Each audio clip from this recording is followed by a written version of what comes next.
বিসমিল্লাহির রহমানির রহিম। প্রিয় দর্শক শ্রোতা, আজকে এমন একটি অঞ্চলের নিপীড়িত জনগণের কথা, জনগণের আখ্যান আমি তুলে ধরতে চাই, যেটা যুগ যুগ ধরে পুরো সকল্ড সভ্য পৃথিবী অবলোকন করে আসছে, কিন্তু তারা জুলুমের শিকার হয়ে দিন যাপন করছে। হ্যাঁ, আমি গাজার কথা বলছি, প্যালেস্টাইনের গাজার কথাই বলছি।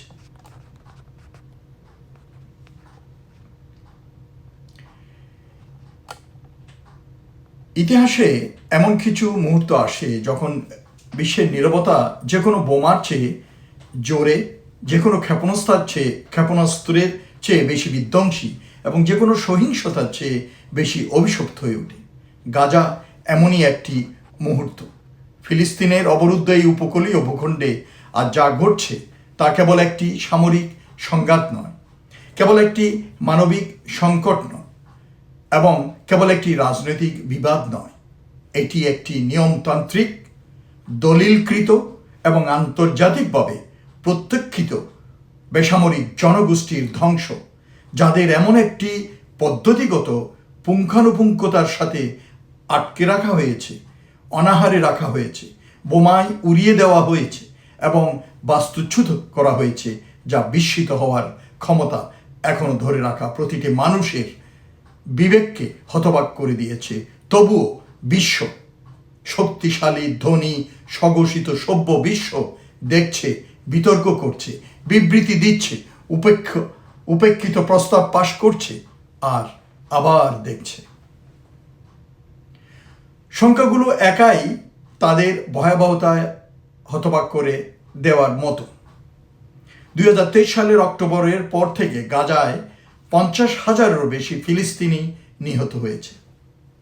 তাদের অধিকাংশই বেসামরিক, যার মধ্যে রয়েছে 15,000-এরও বেশি শিশু, যাদের একমাত্র অপরাধ ছিল ফিলিস্তিনি হয়ে জন্ম নেওয়া। 1 লক্ষেরও বেশি আহত হয়েছে। গাজার প্রায় সমগ্র জনগোষ্ঠী, আনুমানিক 23 লক্ষ মানুষ বাস্তুচ্যুত হয়েছে। অনেকে একাধিকবার একটি ক্ষুদ্র ও বদ্ধ ভূখণ্ডের এক কোণ থেকে আরেক কোণে ছুটে গেছে যখন ইসরায়েলি বোমা বর্ষণ তাদের পিছু নিয়েছে। গাজার 90%-এরও বেশি ভবন ক্ষতিগ্রস্ত বা ধ্বংস হয়েছে। হাসপাতাল বোমায় উড়িয়ে দেওয়া হয়েছে, স্কুল ধ্বংসস্তূপে পরিণত হয়েছে, মসজিদ ও গির্জা মাটিস্বাৎ হয়েছে। পানি ও পয় নিষ্কাশন অবকাঠামো ইচ্ছাকৃতভাবে লক্ষ্যবস্তু করা হয়েছে এবং ভূখণ্ডের সমগ্র কৃষি সক্ষমতা ধ্বংস করে দেওয়া হয়েছে। জাতিসংঘ, একাধিক আন্তর্জাতিক মানবিক সংস্থা এবং আন্তর্জাতিক বিচার আদালত নিজেই আন্তর্জাতিক আইনি ও নৈতিক শব্দভাণ্ডারে সবচেয়ে ভারী অর্থ বহনকারী শব্দগুলো ব্যবহার করেছে। গণহত্যা, জাতিগত নির্মূল, মানবতার বিরুদ্ধে অপরাধ। গাজার মানুষদের সাথে যা করা হচ্ছে তা বর্ণনা করার জন্য। যে যুদ্ধবিরতি চুক্তিগুলো এত উৎসাহ ও কূটনৈতিক প্রচেষ্টার সাথে মধ্যস্থতা করা হয়েছে, সেগুলো নিরর্থকতার অনুশীলন প্রমাণিত হয়েছে। যুদ্ধবিরতির ধারণা নিরর্থক বলে নয়, বরং কারণ ইসরায়েল বারবার এবং স্পষ্টতই কোনো পরিণতি ছাড়াই প্রমাণ করেছে যে সে নিজেকে স্বাক্ষরিত চুক্তি দ্বারা আবদ্ধ মনে করে না। তার যা ইচ্ছা সে তাই করবে। বাস্তুচ্যুত পরিবারগুলো যেখানে ঘুমায়, সেই তাঁবুর শিবিরে বোমা পড়তে থাকে। সাহায্যের কাফেলা আটকানো হয়, বিলম্বিত করা হয় এবং আক্রমণ করা হয়। সাংবাদিক, ডাক্তার ও মানবিক কর্মীরা এমন সংখ্যায় নিহত হয়েছেন যা ইতিহাসে নথিভুক্ত যে কোনো সংঘাতে সাহায্যকর্মীদের জন্য সর্বোচ্চ মৃত্যুর সংখ্যা। গাজার মানুষ কেবল সামরিক সহিংসতার মুখোমুখি নয়, তারা ইচ্ছাকৃত অনাহারের মুখোমুখি। খাদ্য, ওষুধ, বিশুদ্ধ পানি ও জ্বালানির পদ্ধতিগত অবরোধের মাধ্যমে তৈরি করা অনাহার, শিশুরা অপুষ্টি ও প্রতিরোধযোগ্য রোগে মারা যাচ্ছে এমন একটি বিশ্বে যার সেই মৃত্যুগুলো প্রতিরোধ করার সম্পূর্ণ সক্ষমতা আছে এবং রাজনৈতিক হিসাব ও নৈতিক কাপুরুষতার মাধ্যমে না করার সিদ্ধান্ত নেওয়া হচ্ছে, যা এই পরিস্থিতিকে বিশদভাবে অসহ্য করে তোলে এবং বর্তমান আন্তর্জাতিক ব্যবস্থার নৈতিক দেউলিয়ত্বকে বিশেষভাবে প্রকাশ করে। তা হলো মার্কিন যুক্তরাষ্ট্রের অবস্থান। আমেরিকা যে নিজেকে বিশ্বের কাছে গণতন্ত্র, মানবাধিকার ও আন্তর্জাতিক নিয়মভিত্তিক ব্যবস্থার অভিভাবক হিসাবে উপস্থাপন করে, এই বিপর্যয় জুড়ে ইসরায়েলের সবচেয়ে অপরিহার্য সহায়ক হয়েছে সেই আমেরিকা। এটি ফিলিস্তিনি শিশুদের হত্যা করা বোমা সরবরাহ করেছে, যুদ্ধবিরতির আহ্বান জানানো জাতিসংঘ নিরাপত্তা পরিষদের প্রস্তাবগুলোতে ভেটো দিয়েছে, কূটনীতিক আবরণ প্রদান করেছে যা ইসরায়েলকে আন্তর্জাতিক জবাবদিহিতা থেকে রক্ষা করেছে। গাজার সম্পর্কে আমেরিকার স্বঘোষিত মূল্যবোধ ও তার প্রকৃত আচরণের মধ্যে দ্বন্দ্ব কোনো সূক্ষ্মতা বা জটিলতা নয়, এটি একটি সরল ও বিধ্বংসী কপটতা যা সমগ্র গ্লোবাল সাউথ এমন স্পষ্টতার সাথে পর্যবেক্ষণ করেছে যা আগামী দশকের জন্য আন্তর্জাতিক সম্পর্ককে প্রবাহিত করবে।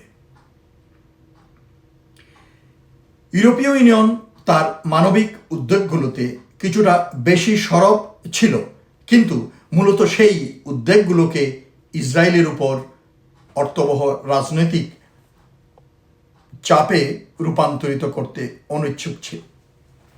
আয়ারল্যান্ড, স্পেন, নরওয়ের মতো পৃথক ইউরোপীয় দেশগুলো ফিলিস্তিনি রাষ্ট্রীয়তা স্বীকৃতিতে ও জবাবদিহিতার আহ্বানে সাহসী অবস্থান নিয়েছে, কিন্তু সামগ্রিক ইউরোপীয় প্রতিক্রিয়া প্রকৃত নৈতিক অস্বস্তি এবং আমেরিকা ও ইসরায়েলে উভয়ের সাথে কৌশলগত সম্পর্ককে মৌলিকভাবে চ্যালেঞ্জ করার রাজনৈতিক অনিচ্ছার মধ্যে আটকে রয়েছে।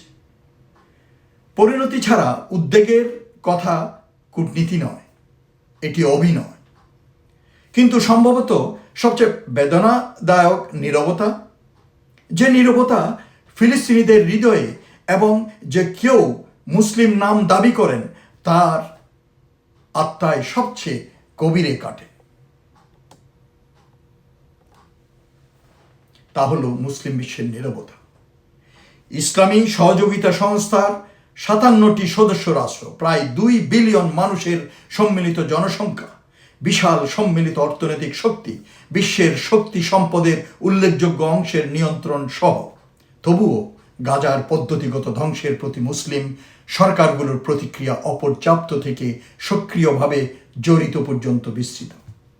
কিছু আরব রাষ্ট্র যারা একসময় তাদের পররাষ্ট্রনীতি ফিলিস্তিনের সাথে সংহতির দ্বারা সংজ্ঞায়িত করত, তারা ইসরায়েলের সাথে সম্পর্ক স্বাভাবিক করেছে এবং সেই সম্পর্ক আরও গভীর করেছে, এমনকি যখন ফিলিস্তিনি শিশুরা ইসরায়েলের পশ্চিমা পৃষ্ঠপোষকদের সরবরাহ করা অস্ত্র দিয়ে হত্যা হচ্ছে। অন্যরা নিন্দার বিবৃতি দেয়, যা কিছু খরচ করে না এবং কিছু পরিবর্তন করে না। আরব লীগ সম্মেলন করে, প্রস্তাব পাশ হয় আর বোমা পড়তে থাকে। এটি সর্বোচ্চ পর্যায়ের একটি সভ্যতাগত ব্যর্থতা। নবী মুহাম্মদ সাল্লাল্লাহু আলাইহি ওয়াসাল্লাম মুসলিম উম্মাহকে একটি একক দেহ হিসাবে বর্ণনা করেছেন। যখন একটি অংশ কষ্ট পায়, সমগ্র দেহ জ্বর ও অঘুমের সাথে সাড়া দেয়। গাজার মুখে মুসলিম সরকারগুলোর আচরণ যা প্রদর্শন করে তা কষ্টে থাকা একটি একক দেহ নয়, বরং খণ্ডিত স্বার্থান্বেষী রাজনৈতিক সত্তার একটি সংগ্রহ, যাদের নেতারা তাদের নিজেদের শাসন টিকিয়ে রাখা, পশ্চিমা শক্তির সাথে অর্থনৈতিক সম্পর্ক এবং আমেরিকার অসন্তুষ্টির ভয়কে মানবিক সংহতি ও ইসলামী ভ্রাতৃত্বের সবচেয়ে প্রাথমিক বাধ্যবাধকতার উপরে স্থান দিয়েছে। তবে বিবেকের কণ্ঠস্বর আছে যা অবশ্যই স্বীকার করতে হবে। মুসলিম বিশ্বের মানুষ ইন্দোনেশিয়া থেকে মরক্কো পর্যন্ত, তুরস্ক থেকে পাকিস্তান পর্যন্ত, বাংলাদেশ থেকে মালয়েশিয়া পর্যন্ত এমন সংখ্যায় রাস্তায় নেমেছে, যা প্রমাণ করে যে নীরবতাটা সরকারি জনগণের নয়, সর্বত্র সাধারণ মানুষরা গাজার যন্ত্রণা হারে হারে অনুভব করছে, দান করছে, পক্ষ নিয়েছে, তাদের কাছে যেভাবে সম্ভব ছিল সেভাবে তাদের কণ্ঠস্বর তুলেছে। মুসলিম জনগণের যন্ত্রণা ও মুসলিম সরকারগুলোর নিষ্ক্রিয়তার মধ্যে বিচ্ছিন্নতা নিজেই আমাদের সময়ের সবচেয়ে গুরুত্বপূর্ণ রাজনৈতিক সত্যগুলোর একটি। ফিলিস্তিনে শান্তি ও ন্যায় বিচারের পথ না, রহস্যময় না, অস্পষ্ট। এটির জন্য প্রয়োজন প্রথমত একটি তাৎক্ষণিক ও স্থায়ী যুদ্ধবিরতি, সহিংসতায় সামরিক বিরতি হিসাবে নয়, বরং একটি প্রকৃত রাজনৈতিক প্রক্রিয়ার সূচনা হিসাবে। গাজার অবরোধ সম্পূর্ণ প্রত্যাহার ও মানবিক সাহায্যের অবাধ প্রবেশ প্রয়োজন। আন্তর্জাতিক ফৌজদারি আদালত ও আন্তর্জাতিক আইনের অন্যান্য প্রক্রিয়ার মাধ্যমে সকল পক্ষের যুদ্ধাপরাধের জন্য পূর্ণ জবাবদিহিতা প্রয়োজন।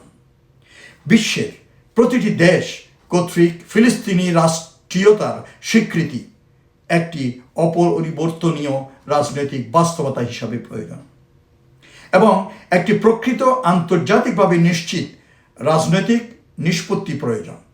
আন্তর্জাতিক আইন, জাতিসংঘের প্রস্তাব ও প্রতিটি জাতির আত্মনিয়ন্ত্রণের মৌলিক নীতির উপর ভিত্তি করে, যা দখলদারিত্ব শেষ করবে, অবৈধ বসতি উচ্ছেদ করবে এবং পূর্ব জেরুজালেমকে রাজধানী করে একটি কার্যকর সার্বভৌম ফিলিস্তিনি রাষ্ট্র প্রতিষ্ঠা করবে। ফিলিস্তিন প্রশ্ন নূতন নয়, এটি 70 বছরেরও বেশি সময় ধরে পৌঁছে আসছে। যুদ্ধ, ইন্তিফাদা, কোথাও না যাওয়া শান্তি প্রক্রিয়া, কখনো বাস্তবায়িত না হওয়া অস্ত্র চুক্তির মধ্য দিয়ে বিলম্বের প্রতিটি দশক আরেকটি ফিলিস্তিনি প্রজন্ম তৈরি করেছে, যারা বঞ্চনায় জন্মেছে, শরণার্থী শিবিরে বড় হয়েছে, এই জ্ঞানে শিক্ষিত হয়েছে যে বিশ্ব তাদের অধিকারকে আলোচনাযোগ্য ও তাদের জীবনকে ব্যয়সাধ্য মনে করে। এটি চলতে পারে না। চালিয়ে যাওয়ার নৈতিক মূল্য অত্যধিক, মানবিক মূল্য অসহনীয় এবং কৌশলগত মূল্য এই অমীমাংসিত অন্যায় যে উগ্রবাদ, অস্থিতিশীলতা ও আন্তর্জাতিক আইনি ব্যবস্থার ক্ষয় তৈরি করে তার ক্ষেত্রে কেবল মধ্যপ্রাচ্য নয়, বৈশ্বিক শান্তির সমগ্র কাঠামোকে হুমকি দেন। এখন যা দরকার তা আর বিবৃতি নয়, প্রয়োজন কার্যক্রম। মুসলিম দেশগুলোকে অবশ্যই বাগাড়ম্বর ছাড়িয়ে গাজার ধ্বংস সক্ষমকারীদের উপর প্রকৃত অর্থনৈতিক ও কূটনীতিক পরিণতি আরোপ করতে হবে। ওয়াইসিকে অবশ্যই একটি আলোচনা মঞ্চ থেকে প্রকৃত সম্মিলিত চাপের একটি প্রক্রিয়ায় রূপান্তরিত করতে হবে। যেসব দেশ ইসরায়েলের সাথে সম্পর্ক স্বাভাবিক করছে, তাদের অবশ্যই ইসরায়েলে একটি বন্দি বেসামরিক জনগোষ্ঠীর সাথে কি করতে ইচ্ছুক তা প্রমাণ করার আলোকে সেই সম্পর্কগুলো পুনর্বিবেচনা করতে হবে। আন্তর্জাতিক বিচার আদালতকে সমর্থন করতে হবে, দুর্বল নয়। আন্তর্জাতিক ফৌজদারি আদালতকে যাদের জবাবদিহি করতে হবে তাদের রাজনৈতিক শক্তি নির্বিশেষে জবাবদিহিতা অনুসরণ করার সক্ষমতা দিতে হবে। গাজার মানুষ অকল্পনীয় দুর্ভোগের মুখে যে সাহস, স্থিতিস্থাপকতা ও মর্যাদা দেখিয়েছে তা আধুনিক ইতিহাসে মানব চেতনার অন্যতম অসাধারণ সাক্ষ্য হয়ে দাঁড়িয়ে আছে। তারা ভাঙেনি, আত্মসমর্পণ করেনি, সন্তানদের কবর দিয়ে প্রতিরোধ অব্যাহত রেখেছে।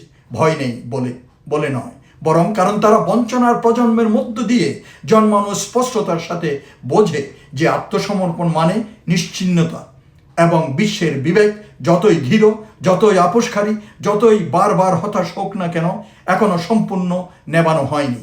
আমরা গাজার মৃতদের কাছে ঋণী যাতে তাদের মৃত্যু বৃথা না যায়। আমরা গাজার জীবিতদের কাছে ঋণী আরো বেশি মৃতের সাথে যোগ দেওয়ার আগে কাজ করার জন্য। আর আমরা নিজেদের কাছে ঋণী সভ্যতার প্রতি, আমাদের নিজস্ব দাবিতে, নৈতিকতায়, মানবিক সংহতির সবচেয়ে মৌলিক নীতিগুলোতে চূড়ান্তভাবে ও অপরিবর্তনীয়ভাবে চোখ ফেরানো প্রত্যাখ্যান করার জন্য।